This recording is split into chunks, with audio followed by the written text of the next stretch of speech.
Peter! Odchádzame!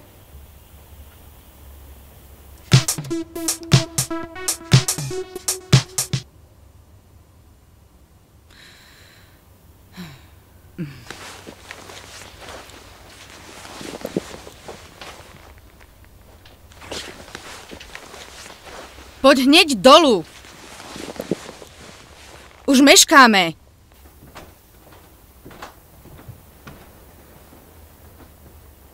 Vy ste ešte tu?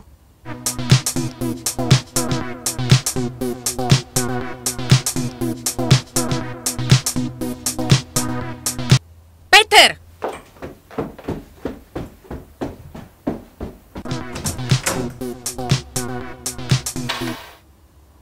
Čo sa deje? Ty sa kedy chceš vychystať? Však meškáme. Ale ja nejdem. Ako to, že nejdeš? Mám robotu. No, ako už len ty môžeš mať robotu? Veď sú prázdniny. Na počítači? Ty ju nechceš ísť privítať. Ale veď ju privítam, keď ju sem doveziete.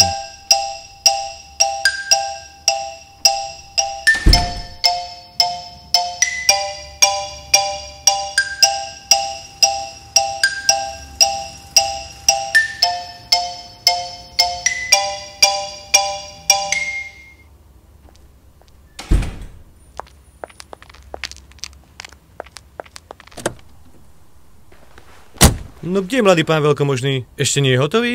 Mladý pán veľkomožný nejde. Akože nejde? No nejde. Povedal, že ju privíta, keď prídeme domov. Typické. Lenivý ako voš. Vieš čo, už štartuj.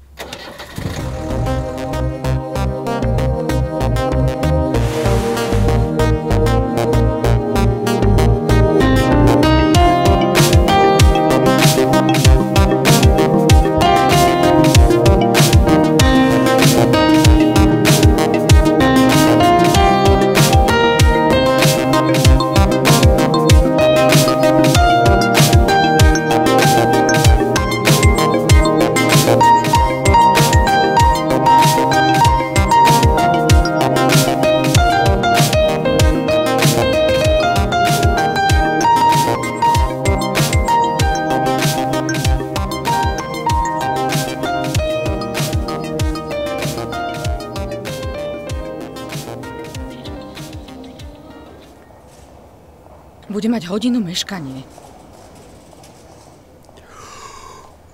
Aspoň si užijeme poslednú chvíľku ticha pred búrkou. A že pokom ten Peter je? Dúfam, že mali dobrý let. To si píše nemali. Za chvíľku si to môžeš vypočuť na vlastné uši. Vieš čo, nemohol by si byť trochu milší?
Vstávaj, už ide. Konečne nadišla táto chvíľa.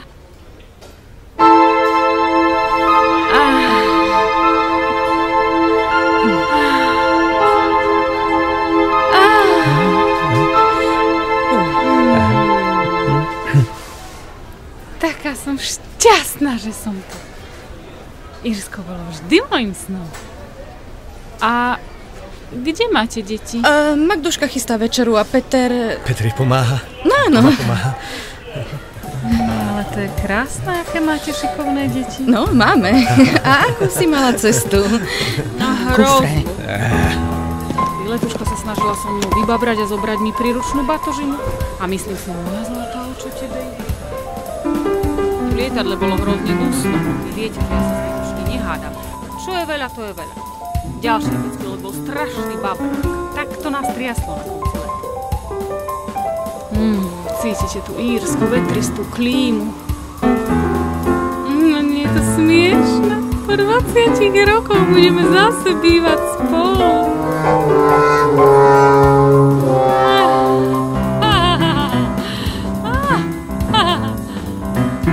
Nevieš, ale v tom podnájme v Bratislave som strašne trpela. Taká malá bytovka iba 6 metrov.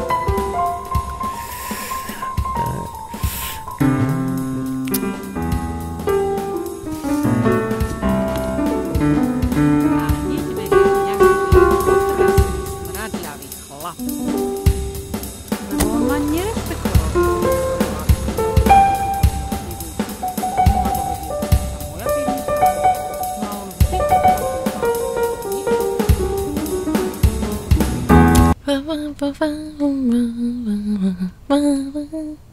Snužková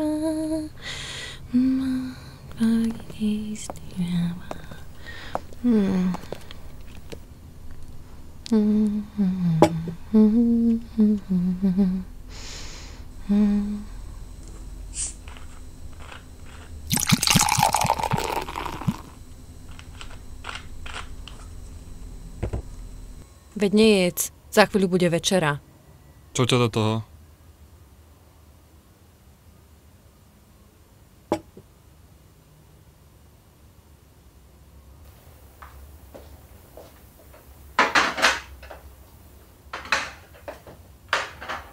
Nemeškajú?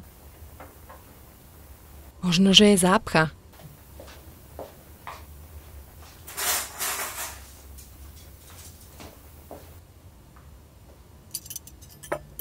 Vyvetrala si izbu? Zabudla som. Neboj. Ten kretinec vyvetrá za 5 sekúnd.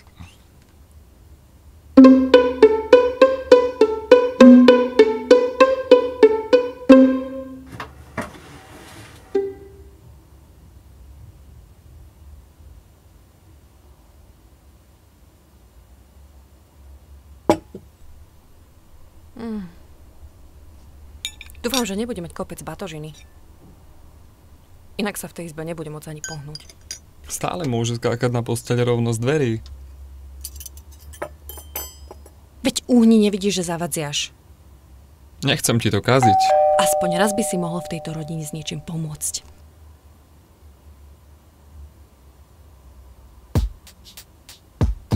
Yeah. Aha. Čapusa. Yeah. Nejdeš na kávu? Come on. Nemôžem, varím večeru. Lebo nám má prísť teta. Aha. A môžem ísť znovu? Tak poď. Come on. Ako mladý? Zase si tu? Ďakujem za vrlé privítanie. Rado sa stalo.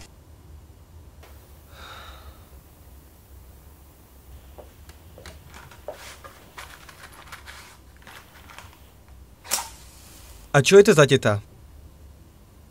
Mamina sestra chce si tu nájsť prácu. Tak jej mama navrhla, aby zo začiatku bývala s nami. A kde? Pre pána Jana. Však už nemáte voľnú izbu. No, je tu ešte jedna izba. Lepšie povedané kutica. Používali sme ju na odkladanie vecí. A zmestí sa tam posťou? Jasné, posteľ sa tam mestí. Ale to je tak asi všetko. Nepreháňaj zase.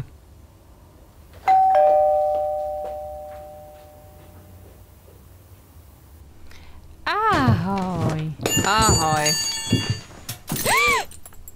To čo ste sem dali? Magdi, upraceš to? To sa ne... Petri. No poď sa so mnou zvítať.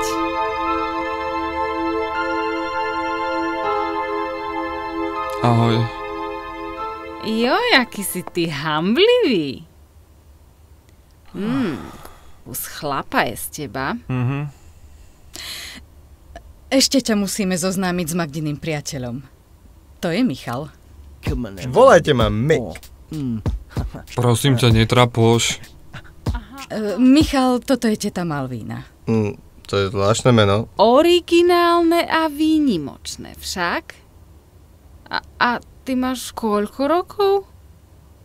30. Prečo? Bo to je veľký vekový rozdiel medzi tebou a Magdou.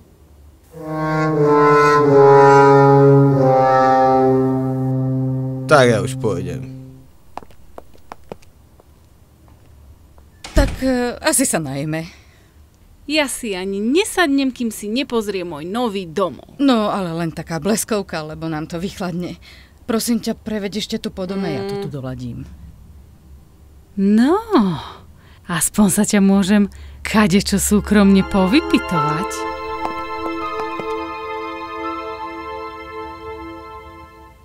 A kufre?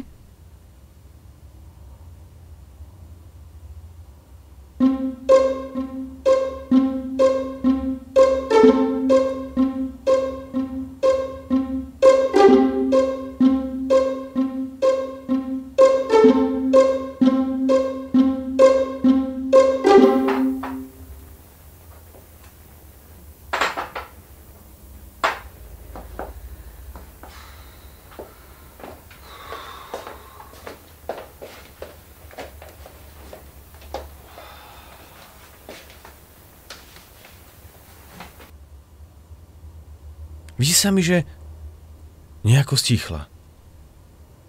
Asi je unavená. Vieš, čo to je trmácať sa celý deň vlakom, potom lietadlom a napokon uviaznuť vo veľkomeste v zápche?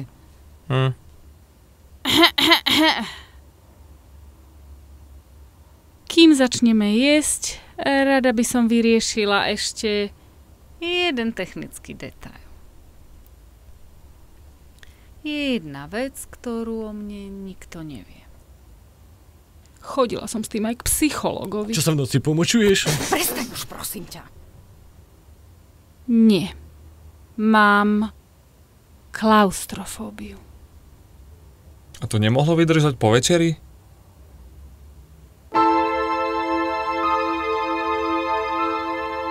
Ja v tej izbe nemôžem bývať. Zošalela by som tam. Peťko, môj drahý, prosím ťa, vymeníš si so mnou svoju izbu.